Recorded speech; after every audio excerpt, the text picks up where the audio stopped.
कहानी की शुरुआत में हम मॉरिस नाम के एक शातिर चोर को देखते हैं जिसे बैंक से चोरी के केस में पुलिस ने पकड़कर उम्र भर की कैद के लिए दुनिया की सबसे सिक्योर जेल एल्कट्राज में कैद करने के लिए ले जा रहे होते हैं। एल्कट्राज एक ऐसी जेल है जिसे समंदर के बीच एक छोटे से आइलैंड पर बनाया गया है, यानी अगर कोई कैदी जेल तोड़कर बाहर भी आता है तब भी वो भाग नहीं सकता क्योंकि आगे उसका रास्ता पानी रोक लेता है। इसीलिए इस जेल को दुनिया का सबसे सिक्योर जेल का दर्जा हासिल था। यहाँ सिर्फ दुनिया के टॉप क्रिमिनल्स को रखा जाता, लेकिन जल्द ही इस जेल का रुतबा मिट्टी में मिलने वाला था क्योंकि अब इस जेल में एंट्री हो चुकी थी फ्रैंक मॉरिस नाम के एक शातिर चोर की, जो पहले भी कई बार जेल तोड़कर भाग चुका है। लेकिन इस बार मॉरिस थोड़ा घबरा गया क्योंकि ये जेल बहुत ही ज्यादा सिक्योर थी। मगर मॉरिस को यहाँ अपनी पूरी जिंदगी बिल्कुल भी नहीं बितानी थी। वो जल्द से जल्द इस जेल से भागना चाहता था। जेल में एंटर होते ही मॉरिस भाग जाने का सोचने लगा। मॉरिस को सर से पांव तक फुल चेकिंग करके उसे एक सेल में लॉक किया जाता है। एक गार्ड आकर मॉरिस से कहता है, वेलकम टू एल्कट्राज, और यहाँ से होती है असली कहानी शुरू। तभी अचानक एक बेल बजती है और सभी सेल के गेट्स ऑटोमेटिकली खुल जाते हैं। अफसर कैदियों को बाहर बुलाते हैं। इस जेल का डिसिप्लिन भी बहुत सख्त है। कैदियों को साफ सफाई और अपने टाइम पर सेल में जाने के रूल्स को फॉलो करना होता है। सब एक जैसा यूनिफॉर्म पहनकर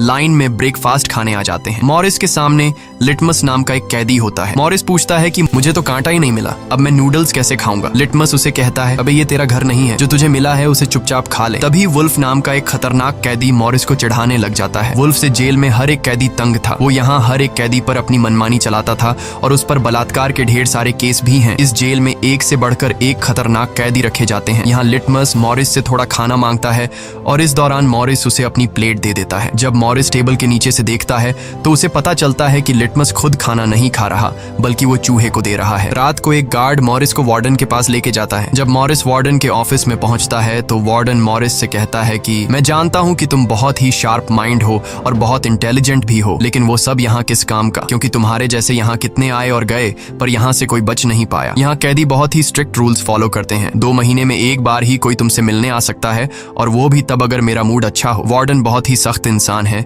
जो जरा सी गलती पर भी कैदियों को बहुत ही स्ट्रिक्ट पनिशमेंट देता है। वार्डन कहता है, यहाँ से भागने का सोचना भी मत, नहीं तो तुम्हारे टुकड़े टुकड़े कर दिए जाएंगे। जिस पर मॉरिस जवाब देता है, नहीं सर, आपके होते हुए यहाँ से कौन भागने का सोच सकता है। लेकिन असल में पहले दिन से ही मॉरिस के दिमाग में यहाँ से भागने की प्लानिंग शुरू हो चुकी थी। इस दौरान मॉरिस मौका देखते ही वार्डन का नेल कटर चुरा लेता है, जो वैसे तो बहुत ही छोटी सी चीज थी, पर मॉरिस को पता था कि एल्कट्राज जैसे जेल में इस छोटे से नेल कटर से भी बहुत बड़ा काम लिया जा सकता है। मॉरिस वापस सेल में आते ही इस नेल कटर को बाइबल में छुपा देता है। अगले दिन बाथरूम में वुल्फ फिर मॉरिस को परेशान करने लगता है, पर इस बार मॉरिस उसे छोड़ने वाला नहीं था। अब मॉरिस अपना असली रूप दिखाता है और उसे पकड़कर उसकी खूब धुलाई करता है। वुल्फ को पीटने के बाद अब मॉरिस का पूरे जेल में एक अलग रुतबा बन गया। हर कोई मॉरिस से डरने लगा। इसके बाद मॉरिस को लाइब्रेरी में काम दिया जाता है। वहाँ इंग्लिश नाम के एक आदमी से उसकी मुलाकात हो जाती है। वो इस जेल का सीनियर कैदी है। इंग्लिश को भी 2 आदमियों के कत्ल की वजह से उम्र भर की कैद सुनाई गई थी। उसने इस जेल में अपनी आधी जिंदगी गुजार दी थी। वो इस जेल के चप्पे चप्पे से वाकिफ है। उसे जेल की हर बात की खबर रहती है। उसे यह भी पता होता है कि आज सुबह मॉरिस और वुल्फ की लड़ाई हुई थी। वो मॉरिस को कुछ किताबें देता है जिन्हें मॉरिस को हर एक कैदी के सेल में पहुंचाना होता है। अगले सीन में खुले जगह को दिखाते हैं जहां कैदी कोई न कोई गेम खेल रहे होते हैं। तभी वो डॉक नाम का एक आर्टिस्ट से मिलता है जो खुद की पेंटिंग बना रहा होता है।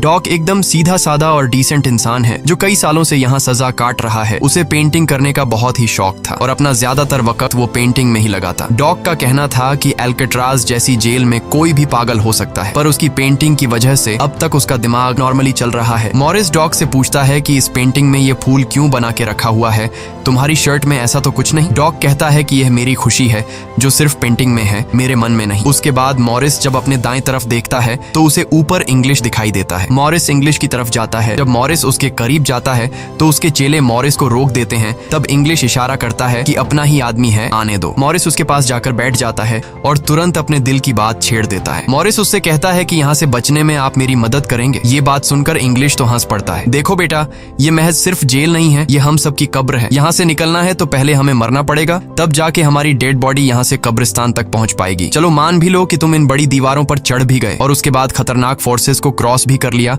और किसी जादुई शक्ति से तुम यहाँ के सैकड़ों गार्ड से बचकर जेल से बाहर भी निकल जाओ, तब भी यहाँ से भाग नहीं पाओगे क्योंकि आगे तुम्हारा रास्ता समुंदर रोक लेगा। इसलिए टाइम बर्बाद मत करो और चुपचाप सजा काट लो, कम से कम जिंदा तो बचे रहोगे। लेकिन मॉरिस अपने इरादे का पक्का था। वो हर हाल में इस जेल से भागना चाहता था। उस रात एक अफसर मॉरिस को बताता है कि तुम्हें कल से कारपेंट्री का काम दिया गया है, 1 घंटे का 50 सेंट्स दिहाड़ी भी दी जाएगी। मॉरिस फौरन इस काम के लिए राजी हुआ क्योंकि उसे लगा कि वहाँ उसे कोई ऐसा औजार मिल सकता है जिससे उसके भागने में काम आ सकता है। अगले दिन मॉरिस लिटमस से यहाँ से बचने का रास्ता पूछता है। लिटमस कहता है, अरे ये तो बहुत ही आसान है, हर सेल में एक एयर वेंट होता है, उसके जरिए तुम छत पर पहुंच सकते हो, वहाँ से शायद तुम बच पाओ। और मॉरिस की बातों पर मुस्कुराते हुए वहाँ से चला जाता है। तब डॉक मॉरिस को खबरदार कर देता है कि वुल्फ तुम्हारी तरफ आ रहा है। तभी वुल्फ मॉरिस पर चाकू से वार करने आता है। मॉरिस अपना कोट हाथ में लपेटकर उसके साथ लड़ने लग जाता है। इतने में एक गार्ड उसे रोकने आता है तो वुल्फ गार्ड पर भी चाकू से वार कर देता है। अब मामला बिगड़ जाता है और वॉच टावर का गार्ड शूट करने लगता है। तब जाकर मॉरिस और वुल्फ लड़ना बंद करते हैं। मॉरिस को पता नहीं था कि वॉच टावर पर भी एक गार्ड है। वो अब एक एक करके इस जेल की हर बात को नोटिस करने लग जाता है। मॉरिस और वुल्फ को गार्ड्स डी ब्लॉक में ले जाते हैं, जहाँ रात भर कैदियों को अंधेरे में रखकर टॉर्चर किया जाता है। ये एक ऐसा सेल था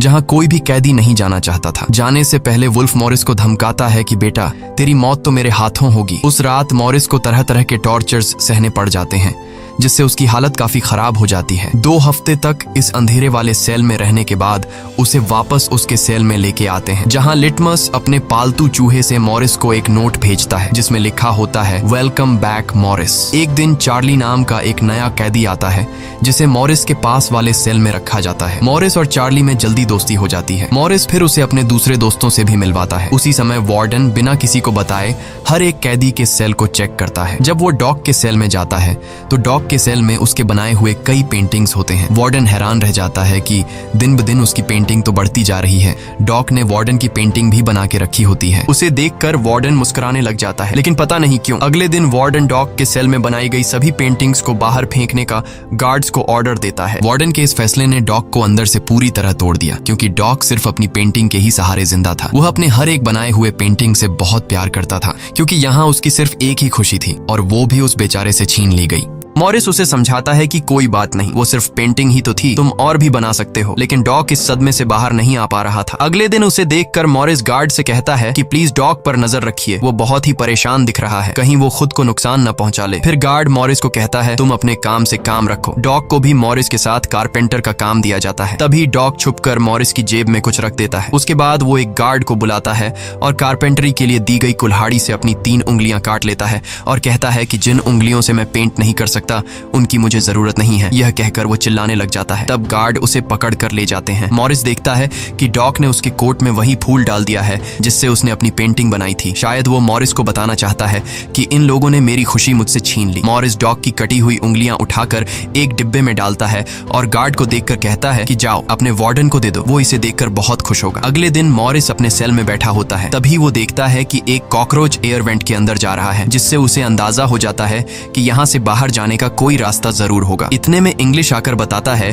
कि डॉक ने खुद की उंगलियां इसलिए काटी क्योंकि उसे पेंटिंग करने की परमिशन रद्द कर दी गई थी, इसीलिए उसने तंग होकर अपनी उंगलियां काट लीं। यह जानकर मॉरिस को बहुत गुस्सा आता है। अगले दिन डाइनिंग हॉल में वार्डन मॉरिस से पूछता है कि तुम इस डॉग को इतना सपोर्ट क्यों कर रहे हो। वह कहता है ऐसा कुछ नहीं है। ये कहकर मॉरिस वापस टेबल पर जाकर बैठ जाता है। वहाँ उसकी मुलाकात 2 भाइयों जॉन और क्लैरेंस से होती है, पर मॉरिस उनसे ऐसे बात करता है जैसे वह उन्हें पहले से जानता हो। जॉन और क्लैरेंस दरअसल ये दोनों किसी और जेल में मॉरिस के गैंग में थे। जॉन को अब जेल से भागने का काम आसान लगने लगा क्योंकि ये दोनों भाई मॉरिस की तरह शार्प माइंड थे और अब ये तीनों जेल से भागने की प्लानिंग करने लगे। दोपहर को चार्ली की गर्लफ्रेंड उससे मिलने आती है। दूसरी तरफ इंग्लिश की बेटी उससे मिलने आई होती है। इंग्लिश अपनी बेटी को देखते ही उसकी आंखों में आंसू आ जाते हैं क्योंकि उसकी बेटी उसकी गैर मौजूदगी में काफी बड़ी हो चुकी थी और इंग्लिश को अपनी बेटी का बचपन न देख पाने का बहुत अफसोस था। दूसरी तरफ चार्ली को उसकी वाइफ बताती है कि तुम्हारी माँ बहुत बीमार है और डॉक्टर कहते हैं कि वह 1-2 महीनों से ज्यादा नहीं बच पाएंगी। ये बात सुनकर अब चार्ली भी अल्काट्राज से भागने का सोचने लगता है और इतने में गार्ड आकर कहता है कि बात करने का समय खत्म हो चुका है। अब चार्ली बहुत परेशान होता है। वह उस रात मॉरिस से कहता है कि अगर तुम यहाँ से भागने का प्लान बनाओ तो मुझे भी शामिल कर लेना। अगले दिन मॉरिस, चार्ली, जॉन और क्लैरेंस की मीटिंग होती है। तब मॉरिस उन्हें बताता है कि हर सेल का एयर वेंट ऊपर छत पर खुलता है और दूसरी बात ये कि ये जगह खारे पानी से भरे समुद्र के बीच है, जिसकी वजह से दीवारें कमजोर हो गई हैं। मेरे पास एक नेल कटर है और मैंने खुदाई पहले से शुरू भी कर दी है। अगर मैं थोड़ा थोड़ा करके खोदूं और एक छोटा सा टनल बनाकर छत पर पहुंच जाऊं तो इस जगह की जांच करने के बाद पता चल जाएगा कि यहाँ से कैसे भागा जा सकता है। जॉन पूछता है कि रात को अगर गार्ड्स को पता चल गया कि तुम अपने सेल में नहीं हो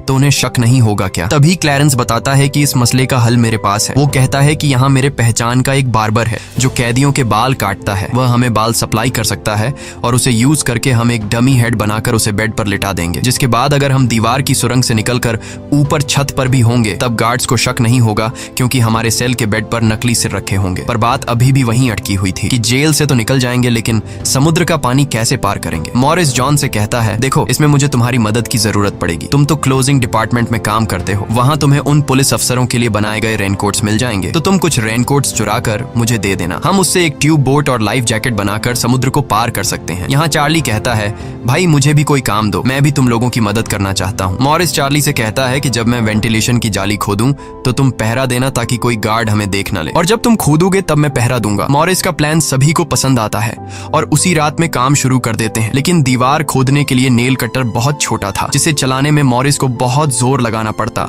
और मॉरिस को दीवार खोदने में काफी मुश्किल हो रही थी। उसके हाथ में कहीं छोटे भी आई, लेकिन वो धीरे धीरे उस होल को खोदने लगता है। अगले दिन वो खाने के टेबल पर अपने दोस्तों से कहता है कि मुझे खुदाई के लिए एक बड़े औजार की जरूरत है, नेल कटर से दीवार खुरेदना बहुत मुश्किल हो रहा है। तभी मॉरिस ने अपने हाथ में चम्मच को देखते हुए उसके दिमाग में एक आइडिया आया। वो जानबूझकर चम्मच को अपने जूते पर घिसकर उसे गंदा कर देता है। उसके बाद मॉरिस ने गार्ड को बुलाया और कहा कि ये चम्मच गंदा है, मुझे दूसरा चम्मच दो। बाकी लोगों ने भी गार्ड से उनका चम्मच बदलने की रिक्वेस्ट की। गार्ड को इसमें कोई गड़बड़ नहीं लगी और उसने फौरन चम्मच बदलने की इजाजत दे दी, जिसके बाद वह सीधा टेबल की तरफ बढ़ता है जहां एक और सिक्योरिटी गार्ड सीट पर बैठा होता है। पर जैसे ही वह टेबल पर रखे हुए चम्मच बदलने लगता है तो जॉन ने वहां मौजूद गार्ड को बातों में उलझा लिया, जिसका फायदा उठाते हुए मॉरिस ने एक के बजाय 2 चम्मच उठा लिए और एक को जेब में छुपाकर रख दिया, जिसके बाद वह सीधा अपने सेल में चला जाता है।